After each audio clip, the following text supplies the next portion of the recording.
we talk openly around our children. They're going to have to learn how to make decisions as adults. They don't need to understand at the same level as you might, but you'd be amazed. They don't have all the inhibitions. They weren't taught they have to live in this little box. So I believe it's far easier for Deven. And then Ethan comes along and he's like, well, not only do my parents do this, but my older brother does this. How hard could it be? And they don't have the things holding us back, the mental blocks that every adult I've ever talked to has. Welcome to the Rental Property Owner and Real Estate Investor Podcast, brought to you by the Rental Property Owner Association, providing benefits and services to real estate investors and rental property owners for over 48 years. With your host, Brian Hamrick from Hamrick Investment Group. This episode is sponsored by Green Property Management, managing everything from single-family homes to apartment complexes in the West Michigan area. Find out more at greenpropertymgt.com. And RCB & Associates, helping real estate investors and small business owners navigate the complex world of health insurance and Medicare benefits at rcbassociatesllc.com. Hello and welcome to episode 390. I have the pleasure today of interviewing a very unique and fascinating family of real estate investors. I'll start with Deven, who is 16 years old and controls over 45 units. He published his first book when he was only 11, and he's spoken in front of live audiences across the country. His brother Ethan is only 13, but just as impressive. He controls 40 units and also published a #1 book when he was 12. Both boys acquired their properties without using any money or credit from their parents. And speaking of their parents, Eric and Lila Wohlwend have been investing for 2 decades, and they control hundreds of single-family and multifamily residential properties, as well as oil wells, crypto, and precious metals. They've spoken to audiences around the world and have published 2 #1 best-selling books. And I've been looking forward to this conversation ever since we met at the RPOA annual conference last February. Wohlwend family, welcome to the show. Thank you so much for having us. And just wanted to thank you. We loved your event, met a lot of great people there, and can't wait to see you again at the RPOA. You came to my attention because at the event, it's a 2-day event, and your family, you were in the front row for every speaker, every topic. And not only that, but you seem to know all of the national speakers that we brought in. You seem to be best buddies with them. So we have worked with many of them, yes. Yeah. Eric, why don't we start with you? Just tell us about your family and also how you and Lila kind of got started investing in real estate. Well, Lila and I have degrees that we've never used. We met in college. And then shortly after that, I lost 3 jobs in 2 years. And it was easier to buy a rental property because, I had read all these books and listened to cassettes back then. That was the old time podcast. And we decided it was easier to buy a property and rent it out than to go tell my wife I lost a 3rd job in 2 years. And we did that for another few years. And by the time we'd been investing for about 4 years, Deven was born.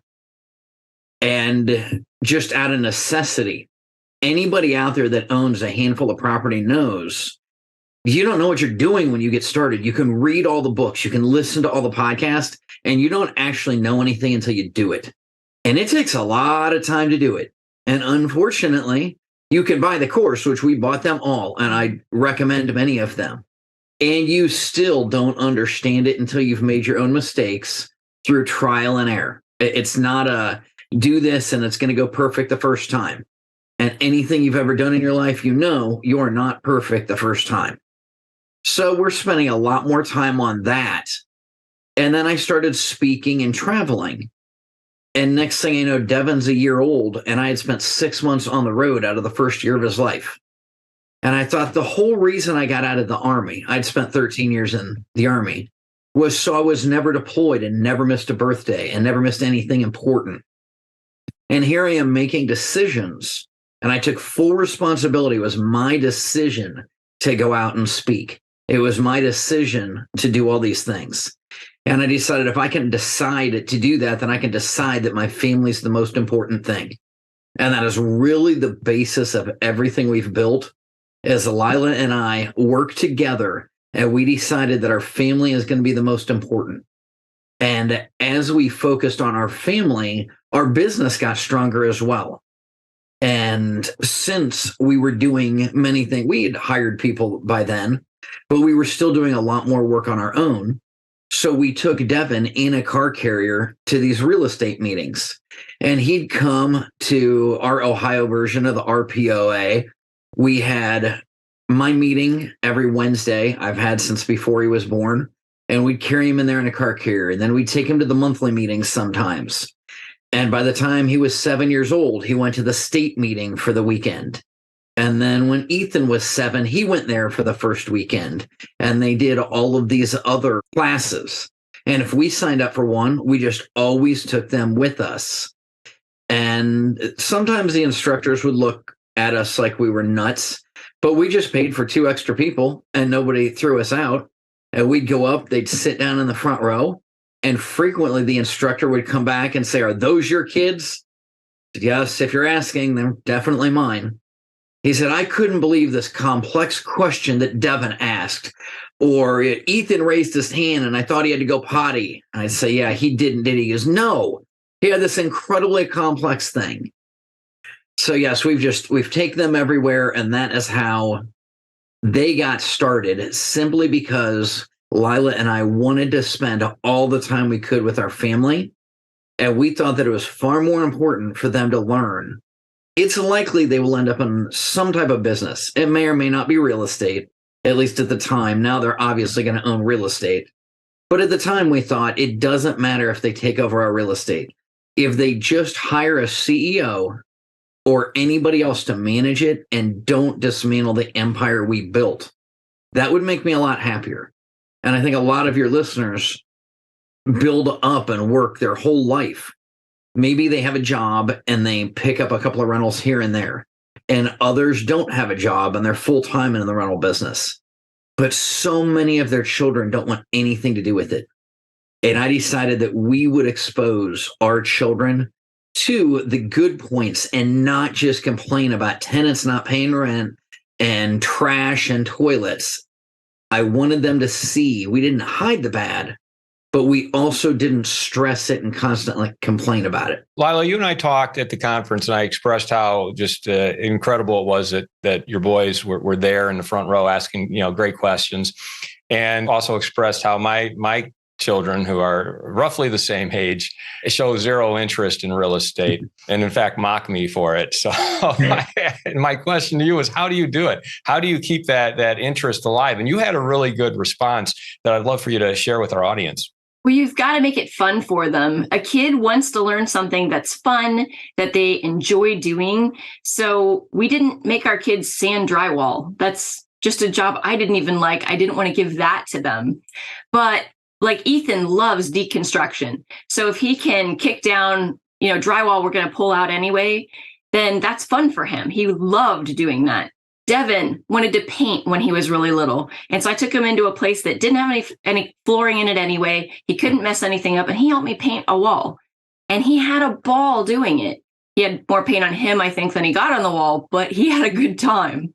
And so when they have that interest, when they want to do something, try to focus on what they want to do and what they want to learn and put it into terms they can understand. They're not necessarily going to understand everything the way we do, but you can put it in terms that make sense for them. Deven, let's go over to you. You are 16 years old now. You just turned 16, so happy birthday. Tell us about yourself and your portfolio and the books you've written. I mean, it's all very impressive. Starting off at 7 years old, I had decided I wanted to start investing in real estate. My parents had been doing this for a while, of course, and I was like, well, this seems cool. Let's try doing this. And so I found a way to buy my first house. And then I kept buying, and currently I own 46 units, part of an oil well, gold, silver, and a little bit of cryptocurrency. You make it sound real simple. You thought maybe you'd buy your first house, so you just did that. But you bought your first house, if I understand correctly, without money or help from your parents. Tell me how you bought your first house at the age of 7? Yes. So I didn't have hardly any money. I am 7. So in my first book titled "If I Can Do It, So Can You," how I started buying real estate at age 7. I talk about how I went to a bank to see if I could get a bank loan, and how 4 banks found 4 different ways to tell me no. And so I can't get a bank loan right now.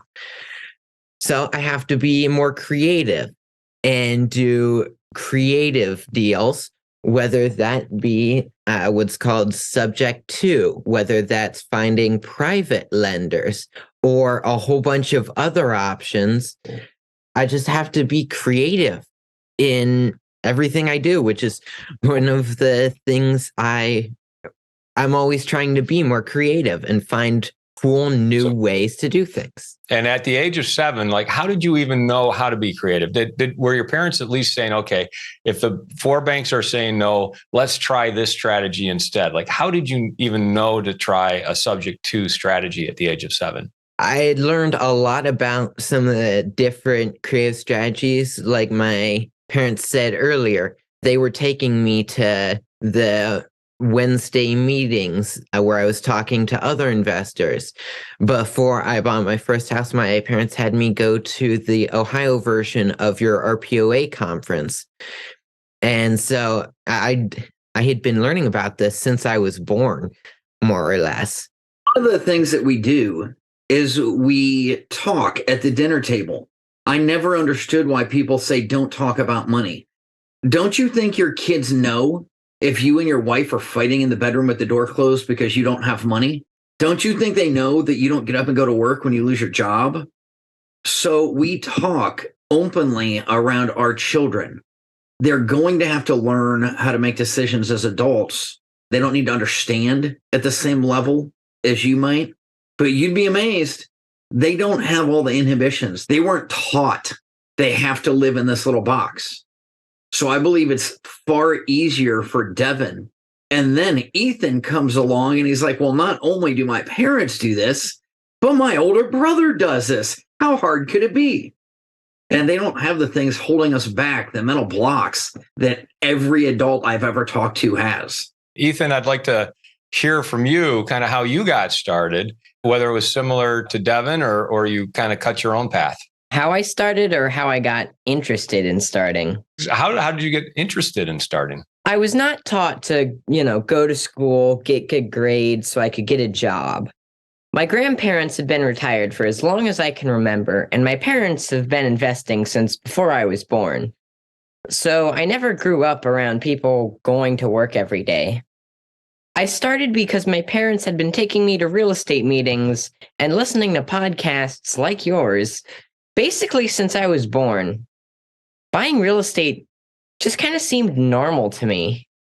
So I was already learning about real estate, and I had thought that by investing in real estate, then it would mean when I moved out, I would be able to do anything I wanted, and I wouldn't have to work. I wouldn't have to work at a job. That sounded great to me. Now that I've been doing real estate for a couple of years, I've learned it's not that easy. You need to manage your properties, or if you have a property manager, you need to manage your manager. And since everyone else in my family was investing, I figured it's probably a good idea for me to start investing as well. I'd like to take a moment to tell you about Green Property Management. Not only do they manage everything from single-family homes to apartment complexes in the West Michigan area, they also manage my entire portfolio. So I can tell you from personal experience that their unique flat fee management style is worth a closer look. If you feel that your property isn't operating to its fullest potential, then Green Property Management can help you take a holistic approach that will save you money, eliminate your headaches, and increase your net income. And if you're a property manager interested in applying Green Property Management's model, give them a call at 1-866-95-GREEN or visit them on the web at greenpropertymgt.com.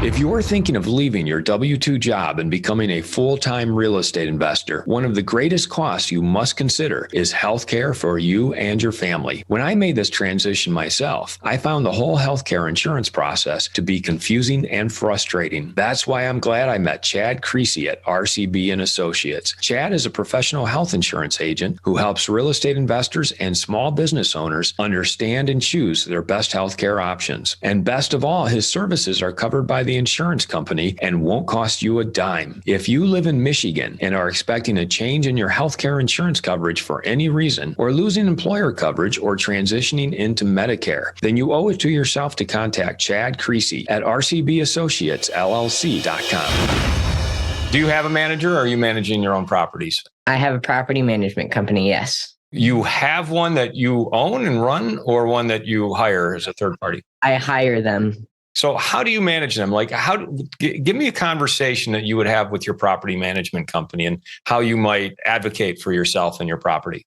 Have there been any problems where you had to like really dig in with your property manager and say, okay, how do we solve this? And how did that conversation go? I have not had one of those with the property management company.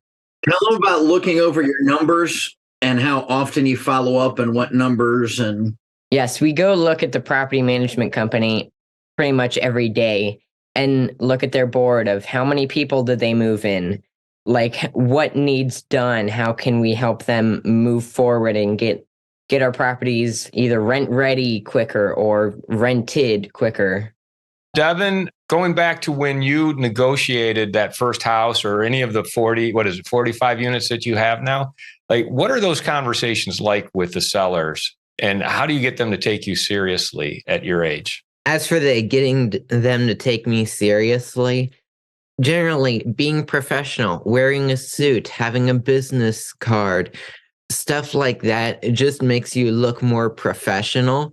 Even if you are a kid, if you look professional and act professional, they're going to think that you're a professional. And then as for how the conversations go, it's pretty much, well, like my family frequently talks about, and find out what they want, go out and get it, give it to them at a profit, in that order. Give me an example of that. Give me an example of how you followed that in order to acquire a property. Well, let's do one of my latest deals. I had bought 4 houses from one guy, and it was my dad and I went out to lunch, I think it was, with them. And we talked to him and found out he really did not want to pay taxes. He just wanted to sell and not deal with managing the properties anymore. So I talked to him. Well, would you be willing to finance these and get a monthly payment from this? Like, what would you use the money for anyway? And he was like, yeah, I'm happy to do that. That way I pay less in taxes because I don't want to write any more big checks to Uncle Sam. And so find out what he wanted. Go and get it. Give it to them at a profit. And we all won. That was 4 units, and you were able to buy it with seller financing then, huh? Yep, in that deal. Have either of you been able to finally get bank financing, or is it usually seller financing that you're leveraging? Seller financing, private lending, subject to, and maybe 1 or 2 other methods I can't think of offhand. But no, we have not gotten a bank loan yet. Neither of us are 18. And according to every bank I've talked to so far, you have to have someone over 18 sign on the loan because of some government laws that essentially says a contract with a minor is legal but not enforceable. And so for private lenders, you can build up a reputation of, hey, whether this contract is enforceable or not, I have always followed it every time, no matter what. And so my track record, like every payment to every private lender has been made on time since I bought my first house. You've built up a good reputation with people. Exactly. so let me ask every landlord listening to this. Is a contract with a 30-year-old, 40, 50-year-old tenant enforceable? Technically, and what if they don't pay your rent? What's the likelihood of you getting that after they're evicted or move out? Lila, let's ask the property manager. 1, 2, 3% at most. Yeah, it's about 3%. It's low. So anybody that questions the ability, would you rather loan a 70% loan on a property that's clearly worth 30% more than you're loaning to somebody who is underage that has been doing this for 8 years and has 10 or 20 references that say they have never been a day late? Or would you rather give it to your one tenant that lost his job and got evicted, but just one time? And what if that happens over and over? What do you think the likelihood is of getting paid from either of those two people? Who makes that argument when you're talking to the sellers? Eric, are you in the room or are the boys by themselves out there negotiating? At 7 years old, I was in the room. Now, Ethan's bought a house I haven't even seen yet. So they literally have been doing this, Deven, for more than half of his life. And as you can imagine, even at 15, I had to drive them everywhere. I'm so grateful Devin's about to get his driver's license and I won't have to do that anymore. But he's been in so many negotiations with me, both of them have, that I just kind of sit back and smile and let them take the lead because it sounds so much better coming from them. When people hear, they actually know what they're doing. And you can hear, all right, Ethan wasn't prepared for your question. So he has to stop and think, just like every other teenager. It's not like they're, little Einsteins or anything. They just grew up exposed to this every day, just like most children in the world are told to sit down and shut up and don't cheat. My children are told, always ask questions, no matter what. Question everyone, especially me and your mother. And I've never gotten anything significant done without a team of people helping me. If you don't know the answer, that's good. Immediately admit it, take responsibility, and then go hire somebody smarter than you. If you're the smartest person in the room, you have picked the wrong team. Ethan, I want to go back to you. I know both of you have written books, but let's talk about your book, Ethan. Tell us what you wrote and why you wrote it and how it became a #1 seller. So I actually never wanted to write a book in the first place. I'd watched my brother write his first book, If I Can Do It, So Can You. And when it took him almost a year to write it. And when he was done, he just gave it out like a business card. So I thought that if I wrote one, then it would be a 100-page business card. And I already had a business card. Why would I want to spend a year of my life writing something that I already had? It wasn't until late last year, or late 2 years ago, I think, he gave a book to one of the speakers at the National Real Estate Convention, the Ohio version of the RPOA. And the speaker was so impressed that my brother had written that book that he invited Deven to a conference on the other side of the country. And I had to stay home. That's when I thought maybe it's worth more than just a 100-page business card. We actually recently went to his event a couple weeks ago because I had given him my book, which we met him at the RPOA.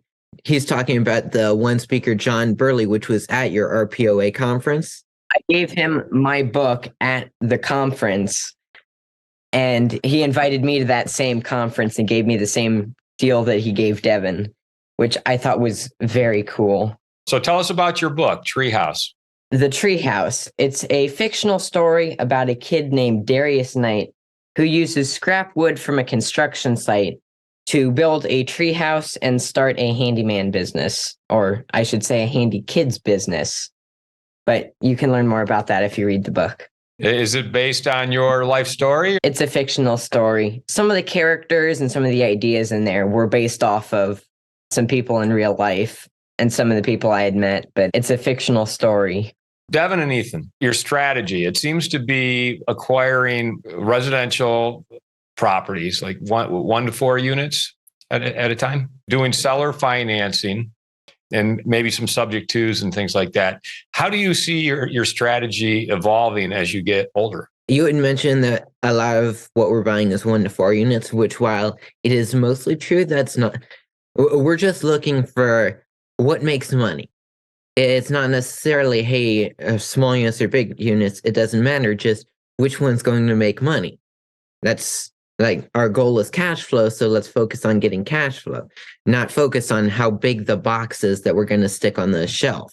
Yeah, one of the analogies that I think Dad uses a lot is they're just boxes on a shelf. We don't care what color they are, what size they are. We care if they spit out $100 bills or if we have to put $100 bills into them. How do you see that evolving? Is it going to be the same strategy as you get older, or as once you turn 18, you can get a loan? Would you start leveraging bank financing? A lot of it will stay mostly the same. Over time, the specific things that we buy will probably change. Like right now, we're finding deals more on houses than a lot of other things.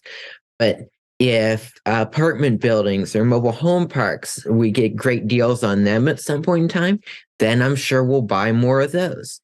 As for refinancing stuff, if when we turn 18, if it's a logical solution at that point to refinance some of our properties, then we'll probably do that.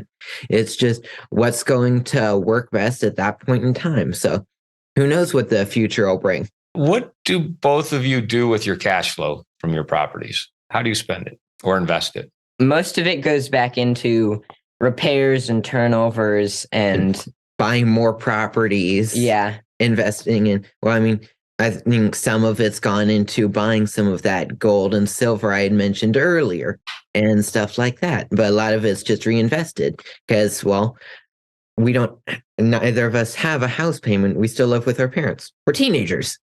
Well, you have a truck payment now. I recently bought a truck, so I have to pay for that now. Did you pay cash for it? I got a loan on it from the dealership, or I don't remember exactly how that works. Your money, your attention, it goes into real estate. What else do you guys do for fun? So a lot of our time goes into the real estate investing or teaching people, like writing our books. And for me, writing books is kind of fun. So I started writing books when I was really little, wrote my first book. I don't know. I must have only been a couple years old. And it was just Deven, Deven, Deven. The only 3 words in the book. It was the only word he knew then. Yeah, only word I could spell. And then a couple years later, I wrote a book about dragons. And then when I was 11, I published my first real book. If I can do it, so can you. So that's just kind of been a theme in my life, is just I like writing. So I've done a whole bunch of that. And then I like talking to other people, other kids at real estate conferences like RPOA. So I like going to those conferences in general, but I especially like meeting the kids at those conferences and just helping them. Like my brother and I even started a young entrepreneurs group called MIT, which stands for Millionaires in Training, which is to help young kids get started in investing like we have. And you can learn more about that at clearskytrainer.com/MIT. I love just meeting new people, going to conferences, meeting people from kids to people like Mark Victor Hansen or John Burley. They also have an extensive collection of swords and armor and ride their 4-wheelers through the orchard that they helped plant and the hundreds of pine trees that we planted on the farm, and spend 6 months out of the year traveling. So yeah, they do the kid thing. A lot of times people say, but you're ruining their childhood. I don't know. If I had a childhood and I got to travel as many places as them and do as many cool things as them and fly their own airplane to get there and home and never go through TSA ever. Yeah, that sounds pretty fun to me. Yeah, that's not too bad a childhood. Lila, it's like you said, if they're doing what they enjoy, then they're going to be more respectful of it and want to do it even more often. So that's fantastic. So I'd like to go around the 4 of you, starting with you, Lila.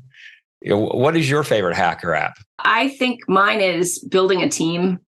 Too many people try to do too many things on their own, and no one succeeds on their own. You've got to build a team. if I had to tell somebody something that would make them more successful, that would be what I would tell them. Eric, what about you? My favorite app is the Garmin Pilot app. It has gotten me from Ohio to the Pacific Ocean to the Atlantic Ocean, back to Scottsdale and back to Ohio, all in April.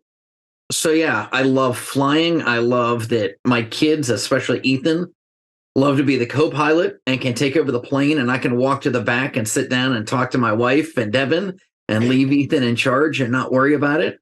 But yes, that's one of my favorite things is to travel with my family. And it's cool that some of them are liking to learn how to fly. Deven, what about you? What's your favorite hack or app?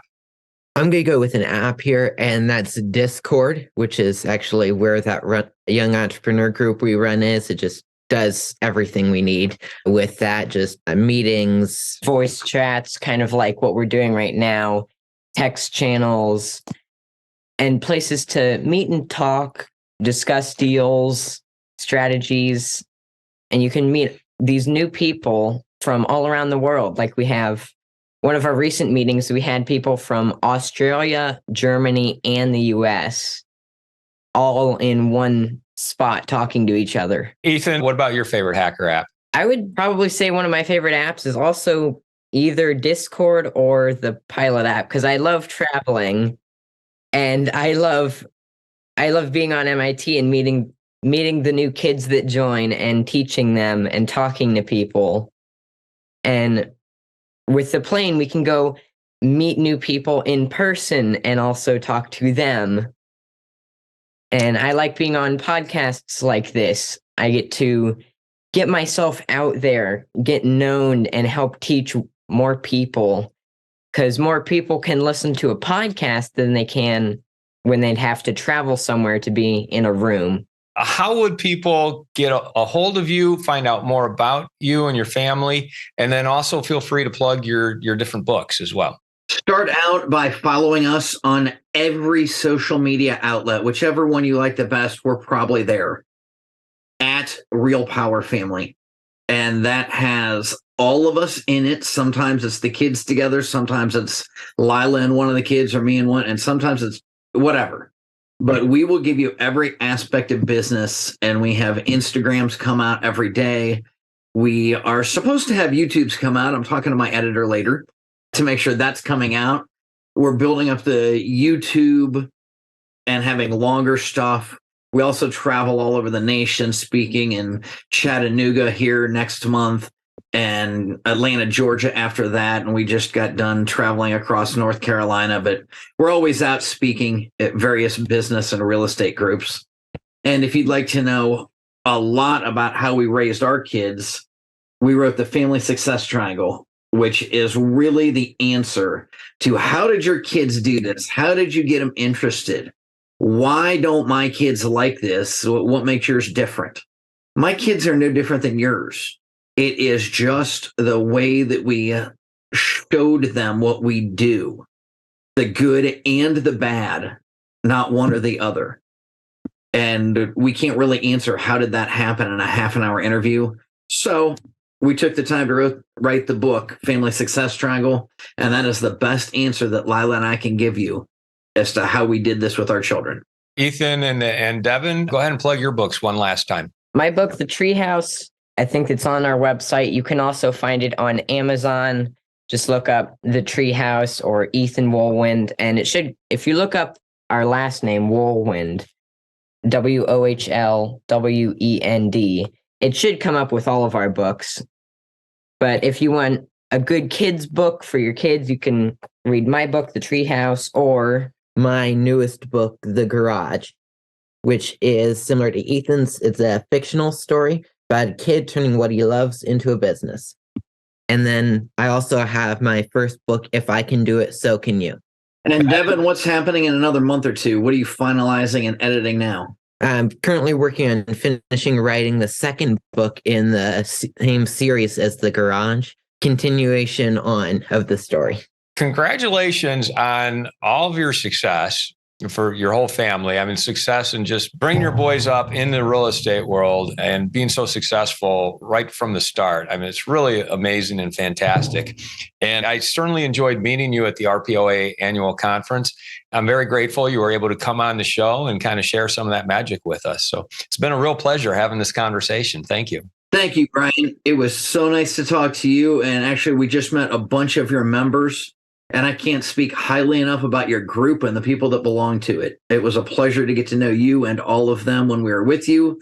And then when we met them again at another event. I hope we see you next February when we do it again. You will. I want to thank everybody for listening to this episode. I'm your host, Brian Hamrick from Hamrick Investment Group, and you can find out more about me by going to higinvestor.com. That's HIG investor.com.